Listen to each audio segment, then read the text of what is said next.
Hey guys, it's Amy again, just here to talk to you about CLEP testing and earning college credit for free. Now, this I always talk about in the context of homeschooling college for free for your middle and high school students. Of course, this also works for anybody in any age of life. There is no age limit, young or old, to take a CLEP test for college credit, which is a blessing.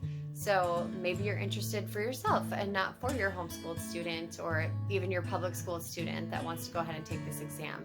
So that's great. This hopefully will apply to everyone. So maybe you know that you're interested in CLEP testing, but you don't know where to start. What is the easiest CLEP exam? And different people have different opinions about that. So I will just talk about it from my perspective, the easiest CLEP test that we have taken so far. And we've taken several. I think we've taken about 10 of the exams between our two children. So I would say for our family, the best test to start with, if your child is a reader, is analyzing and interpreting literature. That was a great starter exam. Both of our kids passed it without any trouble. And I would say the background that your student would need for that is just a lot of reading. If you have a child who loves to read and reads a lot, then I would take some other steps to prepare for that test, but I would probably shoot for that one first. As far as steps to really help your student be ready for that test, would just be reading some very challenging literature. So it's good to expose our middle school students to Old English.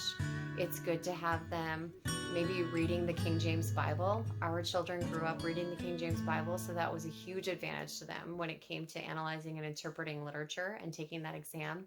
Also, having them read some of the classics. If your child is already reading at a pretty high level and they can decipher say Macbeth or Shakespeare, and they can kind of follow the storyline as they go through, then that is an excellent place to start.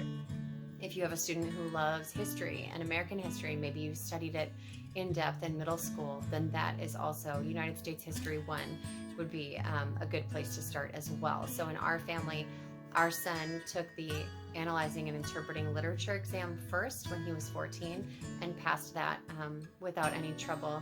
Our daughter, on the other hand, as a 12-year-old, chose to take U.S. History 1, and she also passed that without any trouble. So those would be great exams to start with. Now, if you're liking these videos and you have questions, feel free to leave questions in the comments. I'd love to make videos to help answer your questions about CLEP and homeschooling college. Also, be sure to like and subscribe so you can see when we come out with new videos.